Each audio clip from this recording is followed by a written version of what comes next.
Doctor Rajani Priyadarshini fertility expert, Rajani fertility centre area hospital Karimnagar. ఈ వీడియోకి marriage అయ్యి 20 years అయింది కదా? ఎన్నాళ్ళు అయింది? 20 సంవత్సరాలు. 20 సంవత్సరాల తర్వాత మన దగ్గరకు వచ్చింది. ప్రెగ్నెన్సీలో పాజిటివ్, తర్వాత కవలలు వచ్చారు అదృష్ట ప్రకారం కదా? 2 ఉన్నారు, బాబు పాప. ఎవరు కావాలి? 2 కావాలి, పాప. ఒక పాప ఒక బాబు కావాలంట. చూద్దాం, వెయిట్ చేద్దాం ఎవరు వస్తారు. ప్రెగ్నెన్సీలో బాగా సివియర్ పిహెచ్ ఉండే, అంటే బీపీ ఉండే. బాగా ఎవ్రీ మంత్ మానిటర్ చేసుకుంటూ 9 months వరకు తీసుకొచ్చాము. ఈరోజు ఎలెక్టివ్ గా సెక్షన్ ప్లాన్ చేస్తున్నాం. బీపీకి ఎలా వేసుకున్నావు గోళీలు? రోజు వేసుకున్నావు, చెకప్ చేయించుకున్నావు, మీ ఊర్లో కూడా చూపించుకుంటున్నావు. Very good.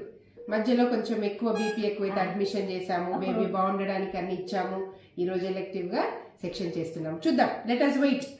ఒక బాబు ఒక పాప రావాలని కోరుకుందాం. ఆడపిల్లలు మహాలక్ష్మిలు తీసి పెట్టుకో. పెళ్ళై 20 ఏళ్ల తర్వాత 2 ఆడపిల్లలు మహాలక్ష్మిలు వచ్చారు. ఓకే, సంతోషమా? బాగున్నారు.